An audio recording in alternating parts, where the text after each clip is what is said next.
Fibroid of uterus.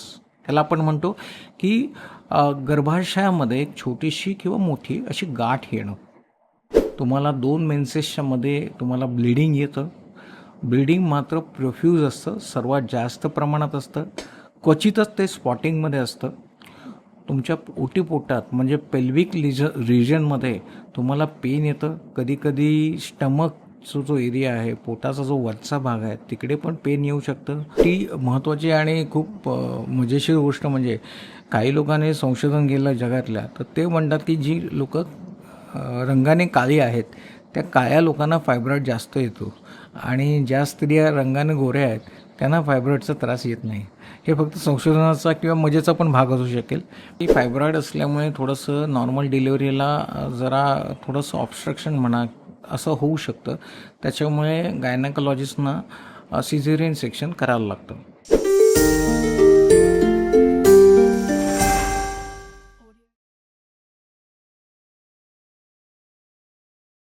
नमस्कार. संवाद आरोग्याच्या सत्रामध्ये आपल्या सर्वांचं पुन्हा एकदा स्वागत.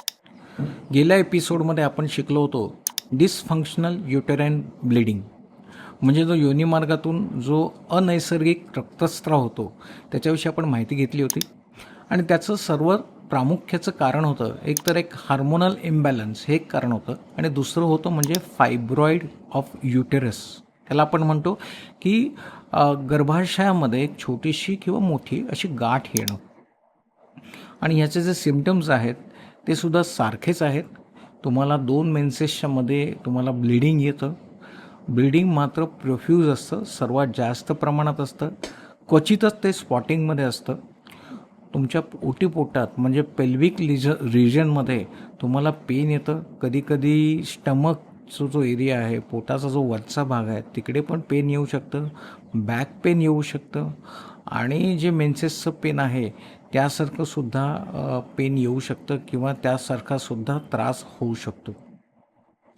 या सगळ्यांची कारणं कदाचित वेगवेगळी असू शकतील. फायब्रॉइड म्हटलं की लोक घाबरतात की तुमच्या सोनोग्राफीमध्ये फायब्रॉइड निघालेला आहे. फायब्रॉइड हा नॉन कॅन्सरस आहे.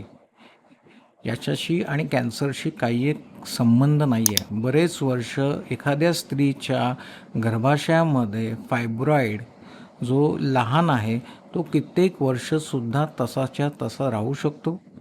किंवा जशी ती स्त्री एल्डरली होते किंवा जसं वय वाढत जातं तसं तसं हे फायब्रॉइड श्रिंक होत जातं. त्यामुळेच गेल्या भागामध्ये मी तुम्हाला सांगितलं त्याप्रमाणे तुम्ही डोक्याला अजिबात त्रास करू नका, टेन्शन करू नका. मात्र 3-4 गोष्टी फार महत्त्वाच्या असं लक्षात ठेवण्यासारख्या आहेत. त्या म्हणजे आपल्या रेग्युलर हॅबिट्स थोड्याशा तुम्हाला बदलायला लागतील. जंक फूड म्हणा किंवा बाकीचं जे फूड आहे ते थोडं कमी करायला लागेल.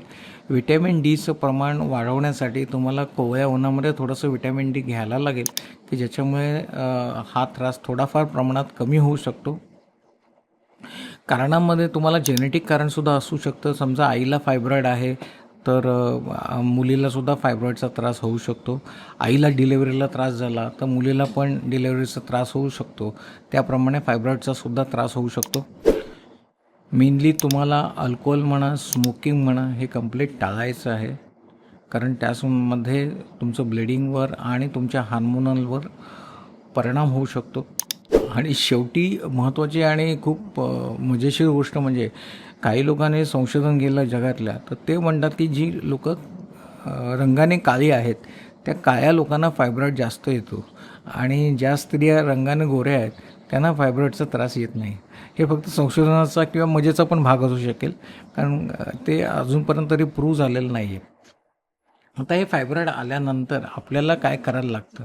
आपल्या सिस्टीममध्ये जे बदल घडत असतात त्यासाठी आपल्याला सर्वप्रथम इन्व्हेस्टिगेशन करायला लागतं की ज्या इन्व्हेस्टिगेशनमध्ये आपल्याला कळतं की आतमध्ये फायब्रॉइड आहे किंवा काय आहे.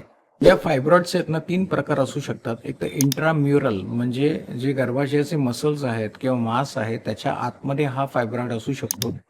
किंवा सबम्युकोझल हा फायब्रॉइड जो आहे तो गर्भाशयाच्या बाहेर पण असू शकतो आणि तो आपल्या स्टमकला किंवा पोटाला सुद्धा त्रास देऊ शकतो. आणि एक सब सिरोझल असा एक प्रकार आहे जो त्याचा जो म्युकस मेम्ब्रेन आहे म्हणजे जी कॅव्हिटी आहे गर्भाशयाची त्या कॅव्हिटीमध्ये हा बसलेला असतो. तो अगदी लहान द्राक्षाच्या साईजचा पण असू शकतो आणि सर्वात पूर्ण युटेरसला पण तो ग्रास येईल इथपर्यंत पण असू शकतो. आता हे समजा फायब्रॉइडचे तुम्हाला प्रकार कळल्यानंतर तुम्ही विचार कराल की समजा एखाद्या प्रेग्नंट बाई आहे आणि तिच्यामध्ये समजा हा फायब्रॉइड असेल तर काय करायला लागेल. सी फायब्रॉइडचे दुष्परिणाम जे आहेत किंवा कॉम्प्लिकेशन आहेत प्रेग्नन्सीमध्ये 2-3 कॉम्प्लिकेशन आहेत ते मी तुम्हाला डिस्कस करतो.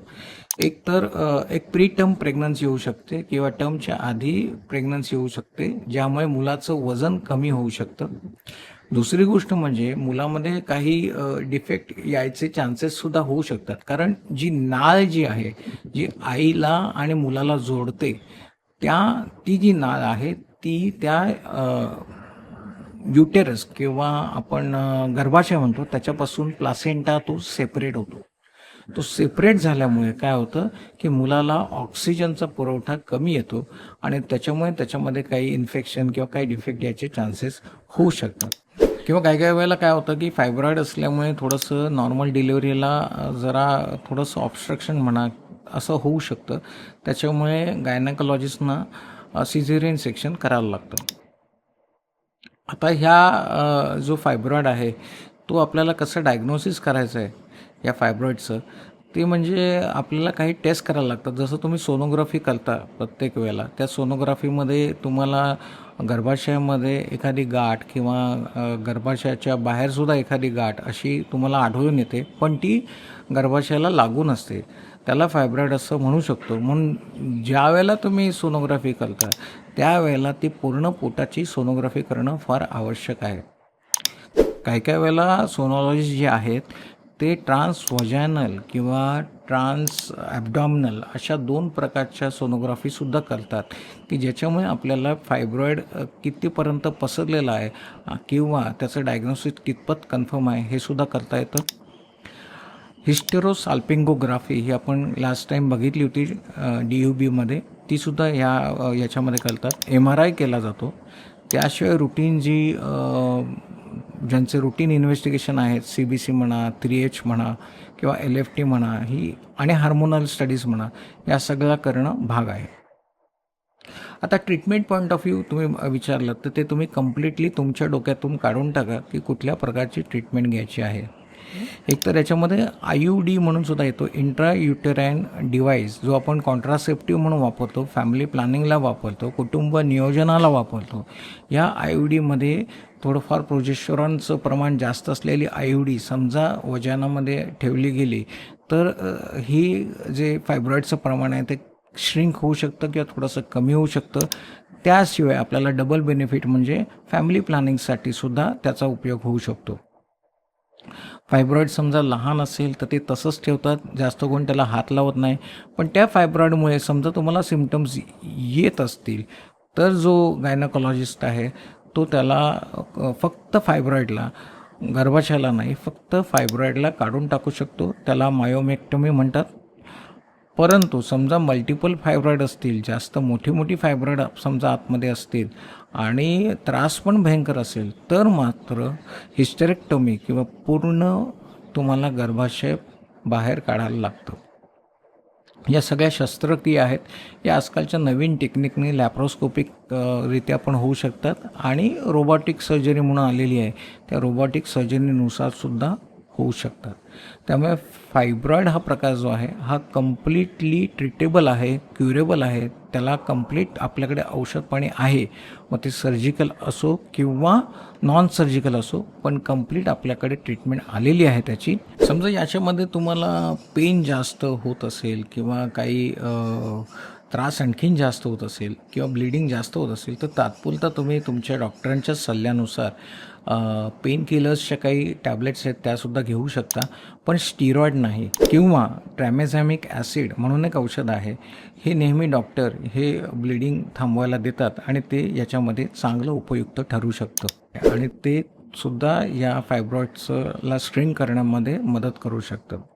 आणि जसं वय वाढत जातं तसं ते आपोआपसुद्धा श्रिंक होऊ शकतं. त्यामुळे काळजी घ्या आणि ज्या काही तुम्हाला टिप्स दिलेल्या आहेत त्या आपल्या लक्षात ठेवा. ज्यांना कोणाला फायब्रॉइडचा त्रास होत असेल त्यांनी ह्या योग्यरित्या त्याचं पालन करावं हीच एक इच्छा आहे. मी आज इथंच थांबतो. समजा हा एपिसोड तुम्हाला आवडला असेल तर चॅनलला सबस्क्राईब करा, लाईक करा आणि पुढील आमच्या सत्रासाठी तयार राहा. जय हिंद, जय महाराष्ट्र.